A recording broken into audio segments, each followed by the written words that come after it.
and welcome back to my channel. If you ever thought about becoming a full-time yoga teacher or you're just curious what the journey might look like, this video is for you. I'll share how I went from being a student to building up a full-time schedule within only a few weeks and why I'm not teaching full-time anymore. Let's dive in. First of all, it's good to know, do you need an official training? And the answer is so. Officially, yes, you need to be trained to be a good trainer, and that's always what I would recommend. You need at least a 200-hour training to get started. Technically, in Australia and in many other countries, you don't need to have an official certificate to have this profession. However, to get hired by most studios, they are gonna ask for your insurance, and you only can get insured if you have been through at least 200-hour training. So in short, you don't need an official training to get started and teach, yet I would recommend one. However, you definitely need a training if you want to get hired, because only that way you can get your insurance. And honestly, beyond formalities, your training is where you get your knowledge from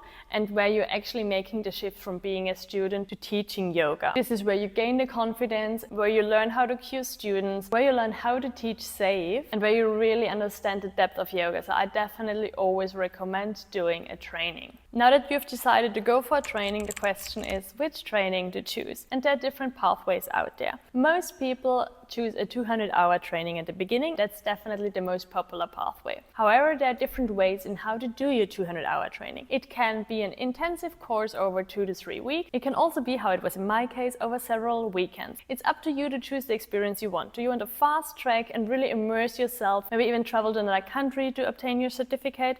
Or are you looking for something to build it up next to your 9 to 5, for example, and you only have the weekends free? I did a 200-hour vinyasa training, but there are also hatha trainings out there. There's Ashtanga. There are many different varieties of yoga. So it's definitely worth looking into it, getting an understanding of the lineage you want to choose, what feels most aligned to you, what you have most interest in, and ultimately what you want to teach to others. While most trainings are 200 hours, there are also shorter trainings out there like the Yin Yoga teacher training, which usually is around 50 hours. And within Australia, Yoga Alliance is the association who is regulating the business a bit, and they set certain standards what needs to be included in that training, like anatomy, philosophy, self-study, etc. But schools structure it differently. Some schools give you online modules up front, some other schools do everything in person. Up to you how you choose to learn. Again, you can choose different pathways here. Personally, I would always recommend an in-person training,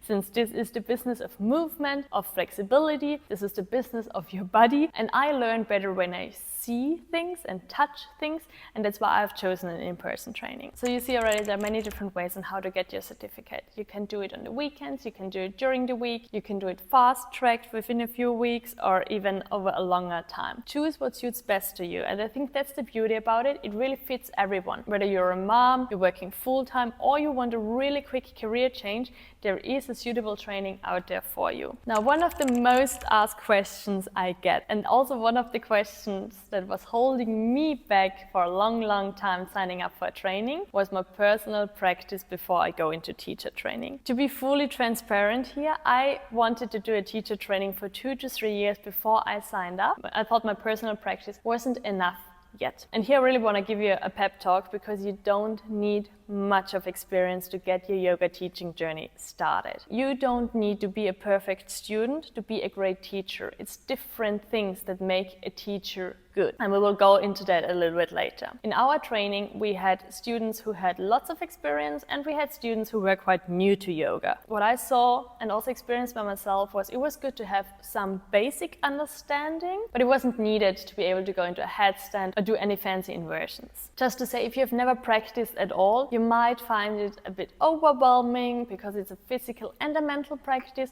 and you may not even know if it's the right path for you. Even though you learn a lot about yourself along the way, to me it was easier to stick to it when it got harder, by knowing that this is something I really wanted to do for years and years. Now, what to expect when you sign up? As mentioned earlier, some programs give you course modules up front, other ones you really start from scratch. Depending on the school you're studying with or you've chosen your program with, they will let you know whatever you need. Most likely you're gonna have a reading list, short list of books you should have had a look into before starting your training. According to Yoga Alliance, you will have to do an assessment, but again, it's up to the school what that assessment looks like and includes. So your school will let you know everything you need to know. There's no reason to panic or to rush. During the training, your teachers will guide you, not only professionally, but also personally. In my case, we all got very individual support depending on where we were at in our journey and where we wanted to go. Some of us never wanted to teach afterwards. Some of us wanted to open studios. So we really got individual support to go for our dreams. And I think that was one of the biggest advantages of the course I did. We got a huge boost in confidence, what you need when you're starting a yoga business. So when I signed up, I didn't actually have the dream to become a teacher. I more so did it for my own self-development. However, it happened that once I had the certificate in my hands, there was nothing I wanted more than to teach. And apparently that is very likely to happen. That happens to many, many students, that once they have finished the course, they actually feel like going out and sharing it. So now a bit to my personal story and how getting your first teaching gigs. Right after I graduated from my yoga training, I was made redundant from my other office job, which was aligned.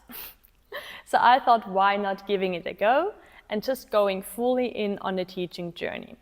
However, it was more so for me that I said, I'm gonna try it for 6 months and see where I land. I never had this as a long-term plan, but I just had the certificate in my hands. I wanted to try it anyways. And so I was like, I may also just put all my energy into this. So here's what I did. First of all, you need your first aid and a CPR certificate. It's a non-negotiable in Australia, and every studio you're applying with will ask you for that. This is also something you need to get your insurance, which I mentioned earlier. Secondly, I built a proper yoga CV. So this was a CV where all the corporate stuff took the backseat, and I actually brought to the forefront my yoga skills, which books I read, my education, my self-practice, self-studies, and even my marketing skills. I also included a good photo, because let's be honest, you are representing a studio, and studio owners most likely want to see who they're connecting with, but also who's going to be in front of their audience. With my certificate, my insurance, and my CV, I emailed every single yoga and fitness studio on the Gold Coast, and I received 0 replies. So I saw that email applications are not working. Studio owners are extremely busy and they don't get the time to reply to your emails or scan through your CV. So then I joined some Facebook groups, which are especially for yoga teachers on the Gold Coast and for covers. And whenever someone posted a cover up there, I made sure I was the first one to put my hand up and say, I will do it. And there I realized this is how you get started. You're most likely not getting started having permanent classes. You will get started covering for other teachers and getting in touch with different studios, showing them that you are great at what you're doing, you're committed to what you're doing, and you're reliable. For me, I started that journey during holidays. So many permanent teachers would be going away, and I filled in wherever I could. I was driving up and down the Gold Coast every single day, sometimes filling up a spot in the north in the morning and in the south at lunchtime. But I knew this was needed to build up this business. I then also started messaging different studios on Instagram and sending my CV and my certificates through on Instagram again. As mentioned earlier, they don't necessarily have the time to check their emails, but they are definitely active on Instagram and they're gonna read your messages. So what I did was sending them a message with my phone number in the message already. They would just need to click on it to call me. I sent them my availability, let them know which times I can teach and that I'm happy to cover any class. This way I got way more replies, and especially during the holiday time, I got a lot of covers. When it comes to having a cover teacher in, every studio is different. I had everything from studio owners just letting me know the code of the lockbox and leaving it all up to me, to going in and actually doing a trial teaching. So there are again no rules, every studio handles it differently.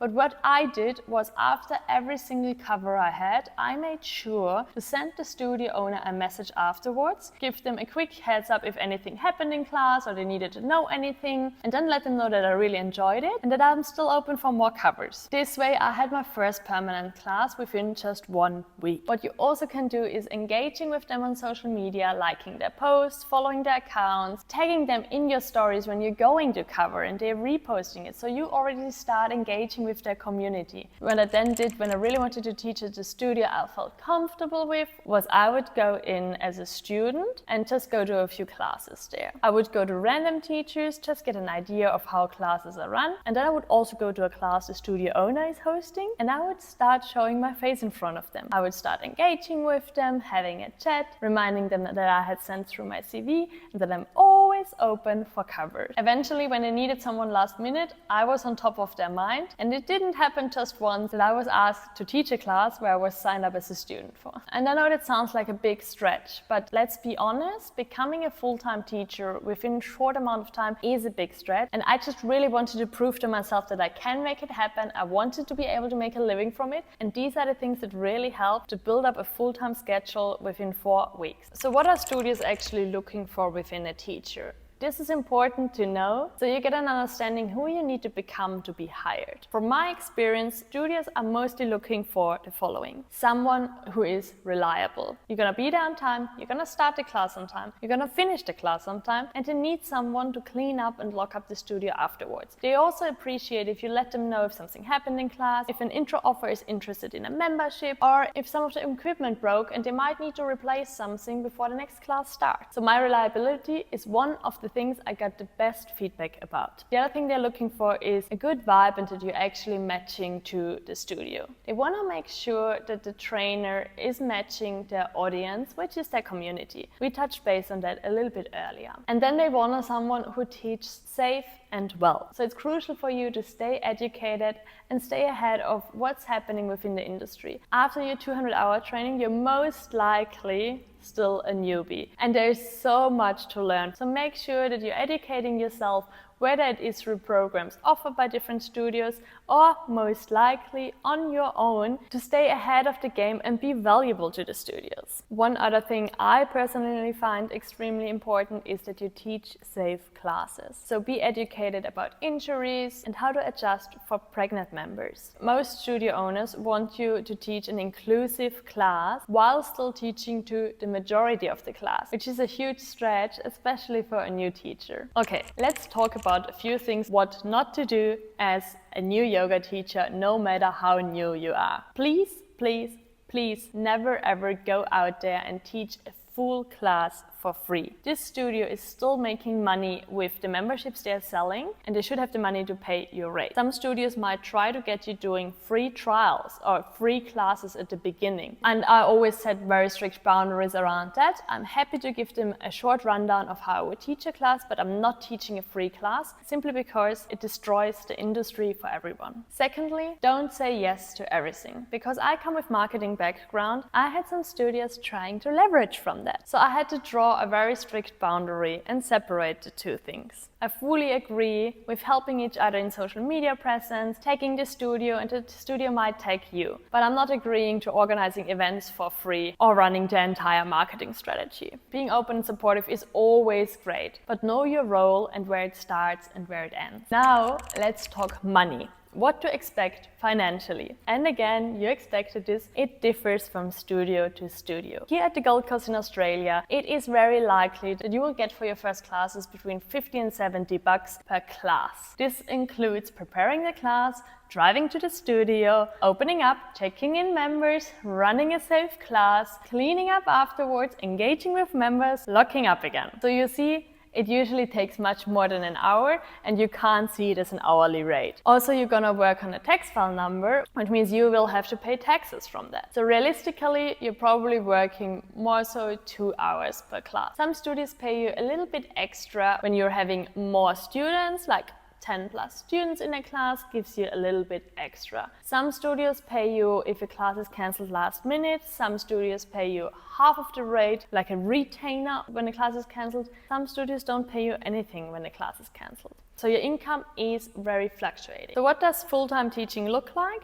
Being a full-time teacher actually means you're teaching between 15 and 20 classes a week. Again, this is approximately 2 hours of work, and you will then also come to limits with your energy. Most classes are in the mornings or in the evenings when students are free. So really think about, do you want to teach both mornings and evenings? That's what I did because I wanted to get ahead and have as many classes as possible.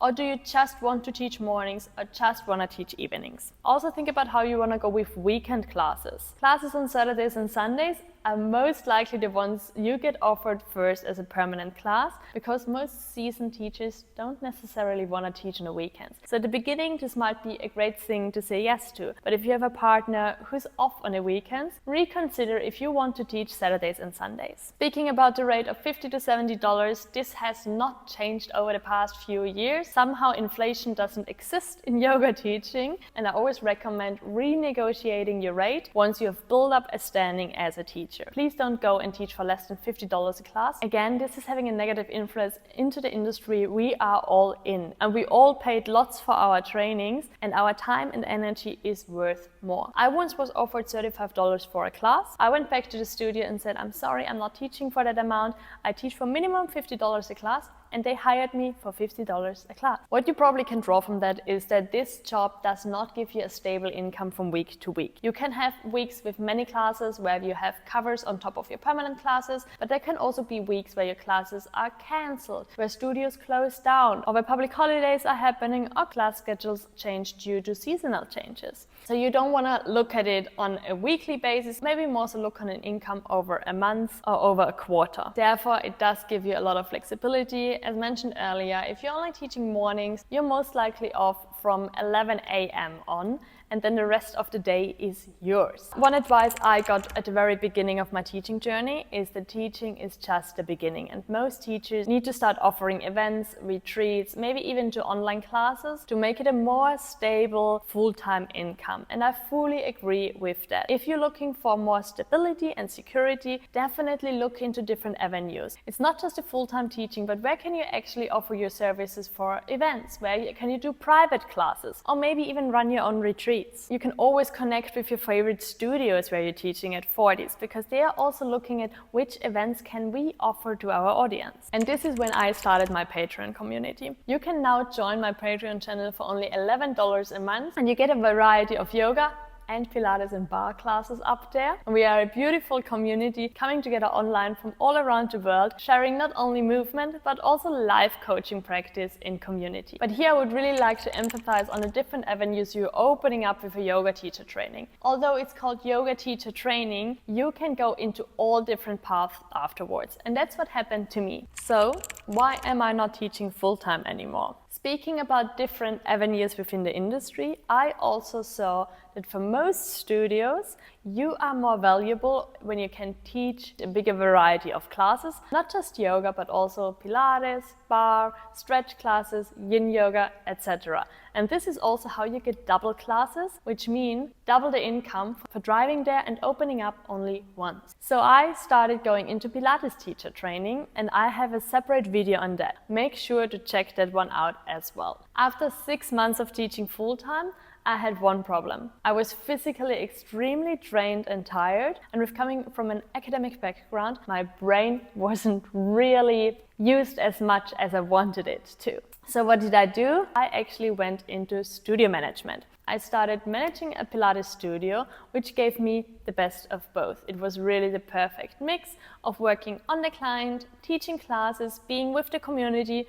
but also running their social media, organizing events, doing the marketing, doing the numbers, doing the analytics, all of it. And that's one of the avenues I didn't even see at the beginning, which could open up by going through a training like this. So what I really learned there is that anything can happen after a training like that, and there are jobs out there I had no idea of and which doors I opened up by doing this training. What I also would like to mention is that this is an industry where networking is everything. So very often, seasoned teachers ask you personally if you would cover their class. Being in touch with other teachers, bouncing ideas, getting feedback was extremely valuable to me. Networking within this industry can fast-track you a lot. So it definitely matters where you're trained, who you know, and how you show up. And I'm not saying it in a way that this is not achievable to you. I moved to the Gold Coast the same year I started my teacher training. I'm just saying